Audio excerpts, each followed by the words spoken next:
ఈ Janasena wooden memento కోసం ఇప్పుడే ఈ వాట్సాప్ నంబర్ కి కాంటాక్ట్ చేయండి. ఎలా ఉంది ఈ ఫీల్ ఎలా అనిపిస్తుంది? పవన్ కళ్యాణ్ గారి గెలుపు, జనసేన గెలుపు ఎలా ఫీల్ అవుతున్నారు? ఆనందం అంటే మామూలుగా కదమ్మా. పండగ వస్తుంది, సంక్రాంతి ఎప్పుడు వస్తుంది, ఉగాది ఎప్పుడు వస్తుంది అని ఎలాగ వెయిట్ చేస్తాము, దీపావళి ఎప్పుడు వస్తుందని వెయిట్ చేస్తాం కదా, అలాగే అన్ని పండుగలు కలిపి ఈ రోజు పిఠాపురం నియోజకవర్గం వచ్చేసాయి అన్నట్టుంది. మనం చూసారు కదా, ఇక్కడ దుమ్ము రేపేశారు. ఆ రోజు నామినేషన్ వేసిన రోజు ఒక టైకోండా వస్తుంది కదా, అలాగ సునామీ లాగా వచ్చారు. ఇవాళ అదే సునామీ అంటే పవన్ కళ్యాణ్ గారికి జనం వస్తారు కానీ ఓట్లు వేయరన్నారు.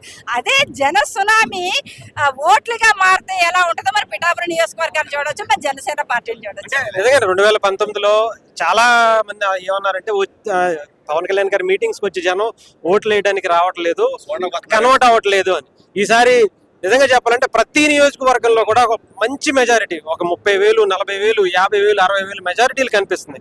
మీరు పడ్డ కష్టానికి ఈ 10 ఏళ్ల పాటు జన సైనికులుగా, జనసేన వీర మహిళలుగా నిజంగా చెప్పాలంటే ఎంతో మంది మిమ్మల్ని ఇబ్బంది పెట్టారు. కాకినాడ దూరంపూడి చంద్రశేఖర్ రెడ్డి కావచ్చు, అనేక మంది చాలా దారుణంగా ఇబ్బంది పెట్టిన పరిస్థితి. ఇప్పుడు అసలు ఎలా అనిపించింది ఈ 10 ఏళ్ల పడ్డ కష్టానికి మీకు ఫలితం అండి? అంటే శ్రమే ఫలితాన్ని ఇస్తుంది అంటారు. ఎప్పుడు కూడా మా అధినేత పవన్ కళ్యాణ్ గారు ఎప్పుడు కూడా అడ్డదారులు వెతకలేదు, ఎప్పుడు కూడా కష్టాన్ని నేర్పించారు. జన సైనికులు అనేవాళ్ళు ఈ రోజు జనసేన పార్టీలో జన సైనికులు భుజాస్కంధాల మీద మోసుకొచ్చినటువంటి పార్టీ అండి. ఏ పార్టీలో కార్యకర్తనన్నా చూడండి, జనసేన పార్టీలో అధ్యక్షులు పవన్ కళ్యాణ్ గారు ఏ మాట చెప్తారో ఆ మాట వాళ్ళకి శిలాశాసనం, జన సైనికులు కానీ మాకు కానీ.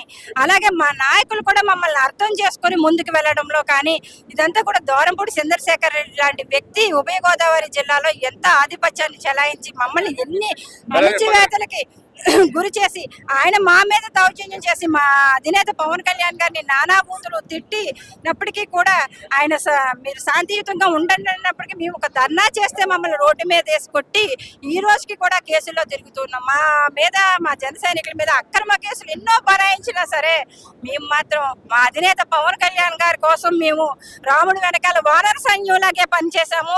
ఇవాళ ప్రజల కోసం ఏ కష్టంలో ఉన్న కోవిడ్ చూసుకోవచ్చు, తర్వాత ప్రజలు ఏ కష్టంలో ఉన్నా సరే కానీ మీరు వెళ్ళండి, అధికారం అనేది ప్రజలకు నచ్చినప్పుడు ఇస్తారు. మనం ప్రజల కోసం పనిచేస్తున్నాం, ప్రజల కోసం, ఆశయాల కోసం, సిద్ధాంతాల కోసం నమ్మి నేను పార్టీని పెట్టాను కాబట్టి మనం వెనకడుగు వేయొద్దని ఆ రోజు ఘోర ఓటమి 5 సంవత్సరాల క్రితం ఘోర ఓటమిని చూసినప్పుడు మేము చాలా కృంగిపోయినటువంటి పరిస్థితుల్లో మా అధినేత పవన్ కళ్యాణ్ గారు మాకు మళ్ళీ ఇచ్చినటువంటి ధైర్యం అవ్వచ్చు, ఆయన ఇచ్చినటువంటి మోటివేషన్ అవ్వచ్చు. ఆయనే అంత కష్టపడుతున్నప్పుడు ఓ పక్క సినిమాలు చేస్తూ, వీళ్ళు ఎంత ఎద్దవే చేసినా సరే ఓ పక్క సినిమాలు చేస్తూ, పార్టీని నడిపిస్తూ, ఓ పక్కన క్యాడర్ నడిపిస్తూ ఈ స్థాయికి అంటే ఇవాళ క్లీన్ స్వీప్ చేశాము. 100% మాకు జనసేనకి ప్రజలు పట్టం కట్టారంటే ప్రజలు నమ్మారండి.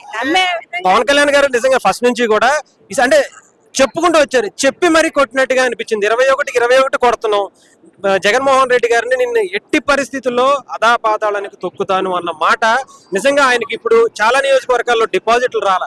ఎవరైతే ఆయన మీద ఇష్టం వచ్చినట్టు మాట్లాడారో వాళ్ళందరూ కూడా ఓటమి చెవి చూశారు. ముఖ్యంగా వైఎస్ఆర్సీపీకి సంబంధించి ఒక్కసారిగా ఇదంతా కూడా పవన్ కళ్యాణ్ గారి వల్లే అని చెప్పి చాలా మంది అనుకుంటున్నారు. ఏమంటారు? 100% అండి. ఇవాళ రాష్ట్ర పవన్ కళ్యాణ్ గారు 21 సీట్లకే పరిమితం అవుతున్నప్పుడు కూడా చాలా మంది మా కేడర్లో కూడా వ్యతిరేకించారు. చాలా మంది 21 సీట్లకి పరిమితం అవడం ఏంటి అంటే గ్రౌండ్ రిపోర్ట్ లో మా పార్టీ బలం ఏంటనేది మాకు తెలుసు. నిత్యం ప్రజల్లో తిరుగుతాం కాబట్టి మా పార్టీ ఎంత పుంజుకున్నది అనేది మాకు తెలుసు. కాకపోతే లాస్ట్ టైం 1 సీటు గెలిచినప్పటికీ మన దగ్గర ఉండవలేదు అన్న దాని మీద ఇంకోటి ఏంటంటే కూటమి అనేది రాష్ట్ర అభివృద్ధి కోసం కూటమి చంద్రబాబు నాయుడు గారి నాయకత్వం కూడా మనకి అవసరం కాబట్టి, అనుభవం కూడా అవసరం కాబట్టి ఆయన అలాగే ఎన్డీఏ నుంచి నరేంద్ర మోడీ గారి నాయకత్వాన్ని కలుపుకొని 3 కూడా మళ్ళీ కూటమిగా ఫామ్ చేసినప్పుడు వైసీపీ వ్యతిరేక ఓటుని చేయనివ్వకుండా మొత్తం 3 పార్టీలకి స్ప్లిట్ అయ్యేలాగా చేసి ఈరోజు మా కూటమి అభ్యర్థులు ఘన విజయం సాధించడం జరుగుతుందండి. కాకపోతే మా అధినేత పవన్ కళ్యాణ్ గారు పడ్డటువంటి కష్టానికైతే మాత్రం 21 సీట్లలో గెలిచినటువంటి ప్రతి అభ్యర్థి కూడా ఒకటే చూసారండి. ప్రజలందరూ కూడా పవన్ కళ్యాణ్ గారిని చూశారు. కూటమి గెలవడానికి కూడా కొన్ని చోట్ల కూటమిలో ఉన్నటువంటి పోటీ చేసినటువంటి కొంతమంది మీద విశ్వాసం లేదు అన్న మాట వైసీపీ వాళ్ళు విమర్శించి ఉన్నారు.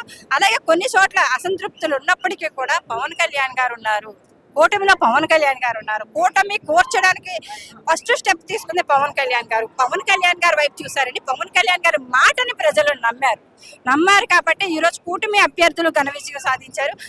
అలాగే మాకు ఒకరికొకరికి సహకారం, కూటమిలో ఉన్నటువంటి టీడీపీ నాయకులు కావచ్చు, బీజేపీ నాయకులు కావచ్చు, మా జనసేన నాయకులు కావచ్చు, అందరం కూడా కార్యకర్తలు అందరం కూడా కలిసికట్టుగా ఈ రోజు అంతే కలిసి ఉంటే కలదు సుఖం అంటారు కదండి. అలాగా కలిసి ఈ రోజు ఐకమత్యమే మహాబలం అంటారు. ఆ బలం కూటమి ఇవాళ చూపించారు. అంటే ముఖ్యంగా కాకినాడ ఎమ్మెల్యే గారు ఎవరైతే మొన్న గతం వరకు ఉన్నారో, మాజీ ఎమ్మెల్యే ఇప్పుడు అయిపోయారు ఆయన, ద్వారంపూడి చంద్రశేఖర్ రెడ్డి గారికి గబ్బర్ సింగ్ ట్రీట్మెంట్ ఉంటది అని చెప్పి చాలా మంది అనుకుంటున్నారు. ఏమంటారు?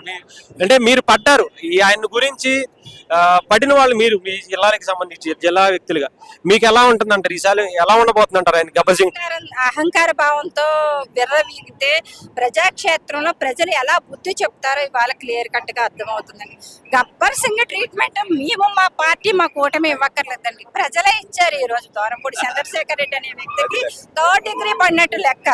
ఎందుకంటే నేను ఖచ్చితంగా నేనే గెలుస్తాను, నేనే ఉంటానని విర్రవీగేటువంటి వ్యక్తిని పవన్ కళ్యాణ్ గారు ఏ మాట అయితే చెప్పారో అగల పాతాళానికి తొక్కుతానని ఇవాళ తొక్కి చూపించారు. తొక్కు పెట్టి నారది చూపించారు.